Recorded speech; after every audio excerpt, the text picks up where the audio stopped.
Delight your senses with a Chengdu classic, Chengdu sliced beef and ox organs in chili sauce. A masterpiece dating back to the 1930s, this cold dish is a symphony of flavors, spicy, aromatic, and uniquely numbing.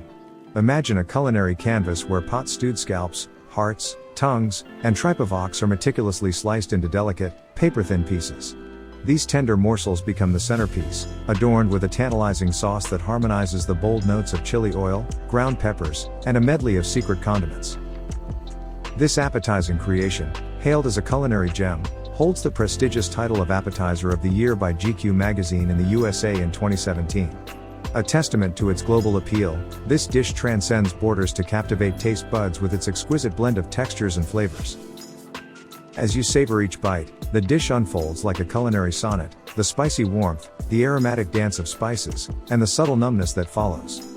It's not just a meal, it's an experience that beckons you into the heart of Chengdu's rich gastronomic heritage.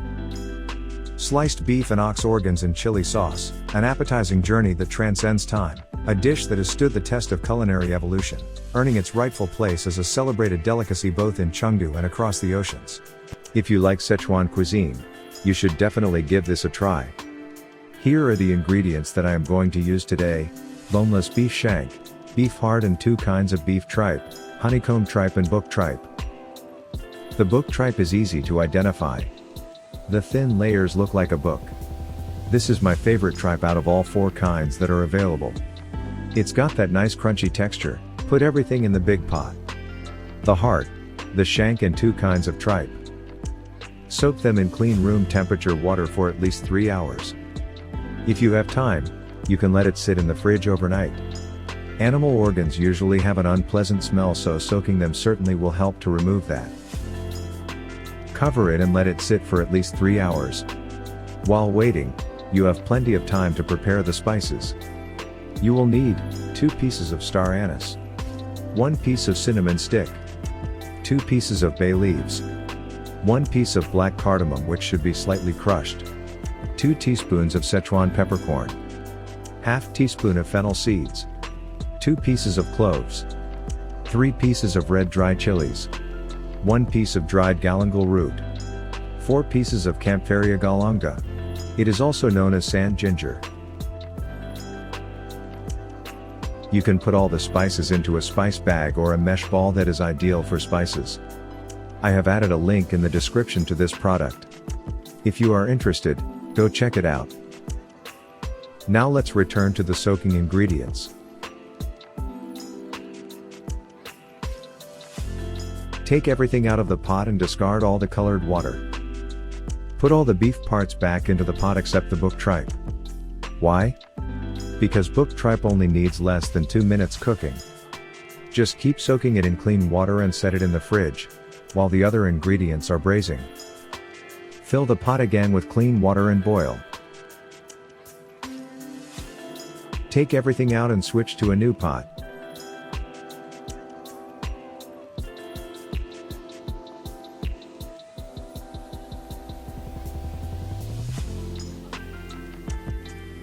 Pour in 2 liters of boiling hot water along with the spices that we have prepared before. Throw in 2 pieces of scallion, some ginger slices, some garlic cloves. Add 3 tablespoons of soy sauce, 3 tablespoons of Shaoxing wine, 2.5 tablespoons of sugar, 2.5 teaspoons of salt. Drizzle in a teaspoon of dark soy sauce for the color. Taste and adjust the saltiness. Turn the heat to low and simmer for 1.5 hours. You might be wondering, when should we cook the book tripe? Technically you can cook it anytime, but I prefer to wait until the pot of beef and offal has simmered for 1.5 hours. You might be wondering, when should we cook the book tripe? Technically you can cook it anytime, but I prefer to wait until the pot of beef and offal has simmered for 1.5 hours.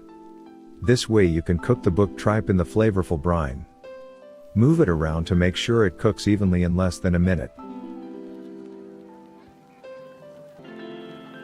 Take it out. Use scissors and separate the book tripe layers. Now put the book tripe in the fridge. Let's get back to the pot. Turn off the heat and let everything sit in the brine until it is completely cooled down. This will take about 6 hours. Now would be the time to make the required chili oil, but on this occasion, I already have some prepared. If you want to check out an amazing and delicious Sichuan chili oil recipe, please subscribe to find it. Now let's focus on the sauce. You will need 8 cloves of garlic. Use a garlic presser or a grater. Add some salt and 1 teaspoon of sugar to the grated garlic. Mix them well. The salt and sugar will help to change the texture of the garlic. In about 2 minutes of mixing, it should become a garlic paste. Add 2 tablespoons of Chinese black vinegar. Keep mixing it, then pour in 1 cup of the brine. This is the key of the sauce. The brine has been simmered for 1.5 hours. It is now full of the spices and the meat flavor. Give it a taste to adjust the saltiness.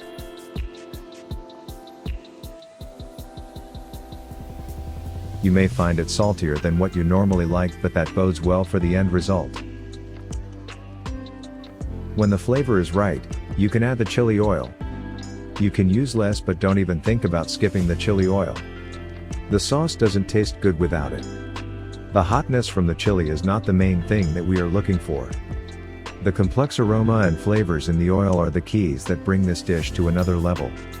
Set the sauce aside. Let's talk quickly about Chinese celery. The stem part is much skinnier compared to regular celery, but it smells 10 times stronger, which is why we love to use it in this dish. It refreshes your mouth and balances the tanginess. When the celery is old or looking too green, that means it is very fibery and stringy, which is not what you want. Definitely buy the lighter color celery. Discard the leaves. Cut the celery with an angle. Chinese celery can be hard to find at times, so substitute with cilantro. If you are one of those people who hate cilantro, you can use shredded cucumber. Not a problem at all. The pot is completely cooled down now. Let's take a look. It just came out of the fridge, so the grease is solid. Get a strainer to fish that out. Take the tripe, shank and the beef heart out. Slice all the meat into thin pieces.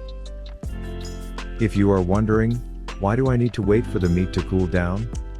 Can this dish be served hot? Here are the answers. Yes, you can serve this dish hot, but you won't be able to slice the meat thinly. It will fall apart because it's too tender. When the temperature is cold, the meat will have a firm but still tender texture and be easy to slice thin.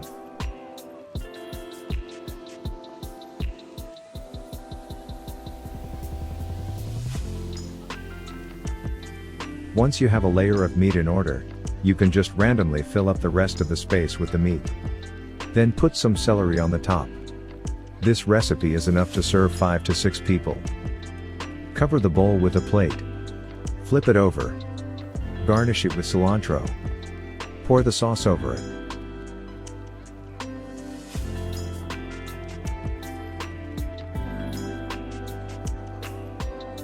As we bring our culinary exploration to a close, we've delved into the fiery world of sliced beef and ox organs and chili sauce.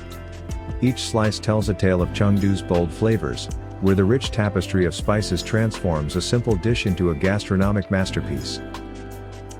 We hope you've enjoyed this journey through Sichuan's culinary heritage, savoring the complex interplay of flavors and the cultural nuances woven into each bite.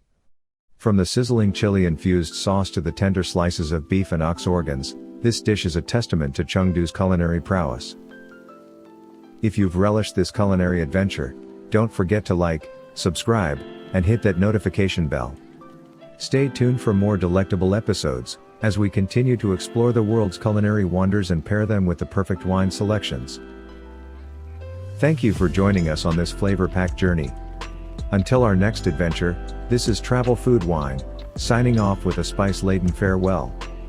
Happy cooking, and may your kitchen always be filled with the spirit of Chengdu's vibrant culinary traditions. Cheers!